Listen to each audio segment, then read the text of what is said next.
Alright, this is pt02 and this is part 2 of the 1 to 100 scale Overflag review. Now, one little thing I forgot to mention in the first part is the Overflag comes with this little tiny white connector here that you can plug into his beam rifle, and you'll have to remove these little white circles on the side of the knee joint, and he's got a little storage area on the side of his leg for his beam rifle. Seems kind of awkward to me. I'd rather just have him holding the beam rifle, but I guess you've got that option available if you wish to use it. If I can get this little circle back in, and we can start the transformation. Now, it's complex and simple at the same time. Really all he does is his torso folds back, his legs fold back, and you put the beam rifle on the front, and that's pretty much it. But it's a lot easier said than done, so let's get started. First off, I'm going to move these arms back, and you'll want to kind of pull these shoulder joints down a bit. And again, these little flaps that go on the wings are going to fall off, but actually I'm going to leave them off because I'll be replacing them soon anyway. These are just the flat ones, and he also comes with a second set for all four wings that are open like this in kind of a little V shape. So I'm going to wait and put those on after we've got them transformed, so they don't just fall off while I'm transforming them, because I'm sure they will. Anyway, alright, we've got his arms back. His torso is going to kind of rock forward. The peg pulls out from his waist, and at the same time you're going to bend his torso forward while pulling his waist back. And he's got a little gear inside his torso so that when you push it forward, his head actually goes down. So, as you can see, the face is almost completely hidden. I guess just makes it more aerodynamic that way. And you'll kind of push the smaller backpack up close to the body, and the elbows will curve right around those smaller wings and come up under them like so. And I guess you could keep the shield on if you want to. I'm just going to leave it off because it kind of gets in the way. The backpack, the big backpack, pretty much just stays where it is. And then the legs are going to swing all the way back here until he's shaped kind of like this. Now the feet sort of have a transformation. You're going to push them back, and then this little piece on the heel kind of comes back. I guess it forms kind of a spoiler, although as a spoiler it doesn't really seem all that effective to me. Next up, we're just going to kind of get everything organized here.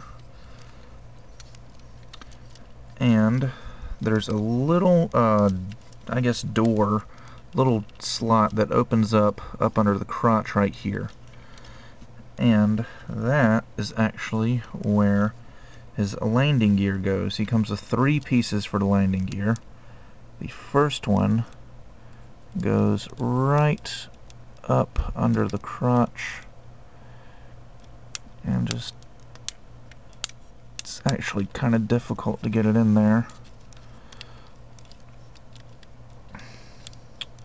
So let's see if I can. It's like I said at the beginning, it's simple yet complex at the same time. The transformation doesn't seem all that hard, but it's a bit harder to pull off than it looks. Oh, I think I see what I was doing wrong. Okay, there we go. So now we've got the landing gear on the crotch piece there. He's got 2 more pieces of landing gear, which you'll take the ends off of the knees, and he's got little parts to replace those with wheels on them. Unfortunately, these are pretty loose, so they really don't stay in place very well. But as you can see, he would have his wheels like that, so he can land. Next up, the beam rifle is going to be mounted right on the front of the mobile suit to form kind of a nose cone, if you will. And again, it's kind of hard to actually get down in there. There we go. And once you do get it in there, it doesn't stay very well. It kind of wiggles around. And then last but not least, let's put these open wing parts on here. Let's see, need this one here. Right there. Other one on the other side.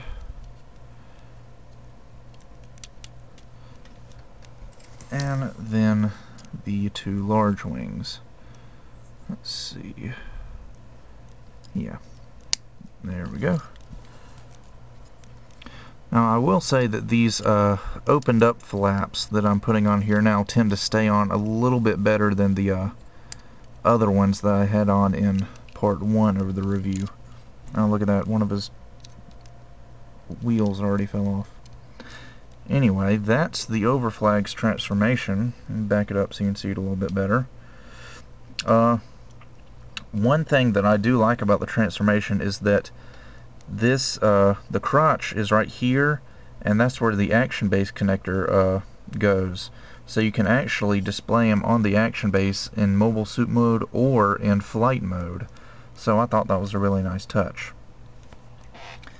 And you can still put a shield on in flight mode. It doesn't really do anything here, but you can have it there. So I guess that's about it for the Overflag's review. This is actually a pretty nice and well detailed model kit. Actually really detailed, just like the 1/100 scale tier and ground type. It's got lots of tiny little panel lines. So if you keep him black, you're not going to have to do any panel lining, but if you paint him any other color, like white for example, you're going to have a lot of panel lining to do on this model kit. So with that, I will end this review and see you guys next time.